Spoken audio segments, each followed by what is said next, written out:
them accepting to deviate from, number one, the 465 billion that this Senate had passed, and number two, from the position that we had taken in the agreement between the party of ODM and the UDA in terms of working together, which was to be able to send 450 billion into our counties. Mr. Speaker, one of the things that the chair shared with me is a reality that in most cases, even the money which is allocated to the national government, that money is only good on paper, but in reality, that money is never there. And what I can see from the mediated version is that the national government will keep about 2.3 trillion shillings, while the county governments will take about 415 billion. The reality is that in most cases, you will find that, Mr. Speaker, the money which is allocated to national government, it is only good on paper, but the reality is that it's followed by several supplementary budgets that are never met. This is the reason why, Mr. Speaker, we have so many unpaid bills, so many pending bills that are yet to be met. Mr. Speaker, if there's one person who is very happy today, is me. I'm happy because of only one factor when it comes to the issue of budgeting for nation building. This is the only budget in the history of this parliament that has not factored in money from the International Monetary Fund, the IMF. You know, I long for the time that we can be able to build our own source of revenue and free ourselves from shackles of the Bretton Woods institutes. I'm one of those people who do not subscribe to their thinking at all. And I'm happy that this budget, the national government, has been able to go down by 200 billion, which they were expecting to get from the IMF. And I wish that IMF do not fund Kenya. It is about time that we learn on how to live within our means. The issue of supplementary budgets is another big monster that one day this country will only grow and develop when we do away with supplementary budgets.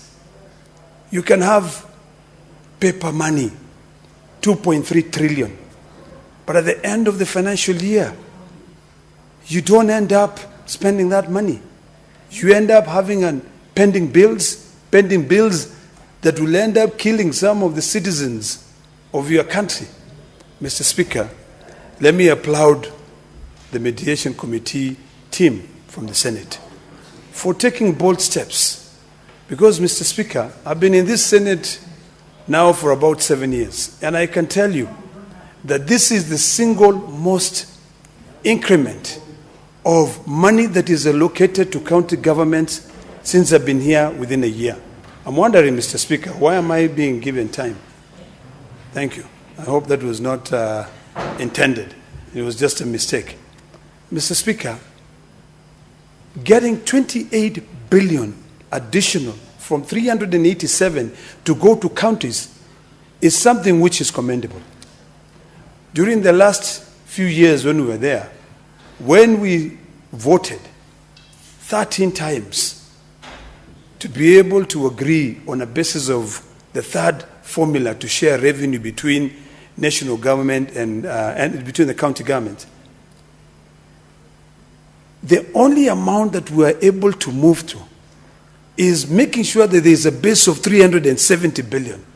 On top of that, the maximum that we're able to get is an additional 17 billion within 5 years to 387. Now, we have moved from 387 to 415 billion. And the difference between the money which is being sent to the county government and the money which is only good on paper for the national government is that it is a reality. 415 billion shall be sent to county governments. without undue delay and without any deductions. Now, if you compare apples to apples and you ask yourself, what happens to the 2.3 trillion that is being retained by the national government? The answer is actually in the Division of Revenue Bill, Section 5, where it says when there is a shortfall of any funds to be sent, of any revenue, it shall be borne by the national government. So county governments are guaranteed they will always get their 415 billion. But national government, you will find supplementary budget after supplementary budget, and at the end of the financial year, a lot of projects will not have been done. So this is a win-win for the counties. And these are things that we need to demystify to the citizens who contribute taxes to be able to raise this revenue. These are the facts that we need to be able to demystify for the Generation Z who are out there demanding for their rights, demanding for them to be counted. It is imperative that we now move these demands just from the national government perspective to the county governments. It is imperative that we now try, and this is why I keep on saying, Mr. Speaker, that the only time we will get it right as a nation is if we take that 415 billion that we said we're going to send to the county governments, engage the Gen Zs in constructing our roads, engage the Gen Zs in building our hospitals, in building our schools. If you go to Narok County, Mr. Speaker, Narok County is littered with trillion shillings worth of quarry stones that these Gen Zs can be able to go use and pave all the roads of Narok County. If you go to Kajiado County, Mr. Speaker, when I was growing up, there were floors which used to be made using terrazzo. And then at some point, we became slaves of importing tiles. All of us, Mr. Speaker, I'm sure you seated there, your house is built of tiles. But did you know that Uganda, Tanzania, they import a lot of terrazzo from Kenya? I long for the day when we can say, let us put more taxes on the importations of tiles and all government buildings to go to Kajiado County and harvest the terrazzo and build the floors. Mr. Speaker, if you go to the United States of America, when you enter the airport, you'll find that the entire airport is made out of terrazzo. If you go to the UK, you will find that it's made out of terrazzo. But you go to your airport in Kenya, tiles, and they're all imported. So the day we begin to realign our own existing resources is the day we'll end up having a brighter future, even for the younger generations. If we could then say, because I observed, Mr. Speaker, the youth who are out on the streets the other day, 90% of them were jobless. These are youth who have graduated from high school. Their parents do not have money to take them to university. These are youths who have graduated from the university. They have no jobs. But if we could then look back and have a conversation within ourselves and be realistic, the way this committee on mediation, on the division of revenue, found themselves with no other option but to be realistic, that save for the money that is going to counties, the money which is being retained by the national government may not be reality. Is the day, Mr. Speaker, that we can be able to solve problems. We must be realistic to the fact that all these resources that we are raising locally, the resources that we are saying, the 28 billions that we are now saying, let's send them to counties. When I was engaging with the chair told me something which I thought was leadership. Leadership. That it got to a point where he said, you know what? We are walking out of this mediation. And this, because the National Assembly had said, we cannot move beyond 409 billion. So when they walked and he said, I will not reconvene. The minimum I want is 420. And the first thing that came to mind is that I remember I was seated here when the media was awash with news that the then governor of Mandera was pushing, funding people so that we make it difficult to ensure that the county does not lose money.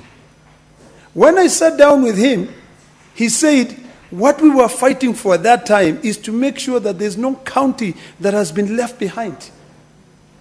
When he refused to go back to the mediation committee until the money went up, what he said, even if I'm to go and sit and reconvene this meeting, the least I can be able to agree to is by making sure that small counties which have been left behind, West Pokot, I think is one of the small counties, Elgeyo-Marakwet is another county, Vihiga County is another county, get affirmative action.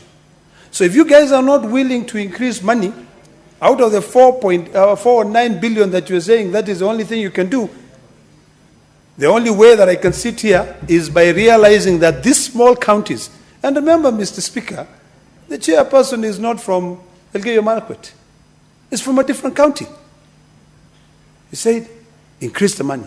Lucky enough, he came down to 415 billion, which took care of the 4.46 billion that was given as an affirmative action to smaller counties.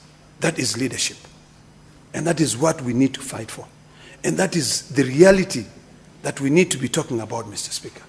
So, Mr. Speaker, as I stand here today, I'm quite happy that the Senate, which is the House of Union, these good, distinguished men and women who went there to sit down to discuss, to defend the counties, ensured two things. One, that for a single year, the fund moved to 28 billion.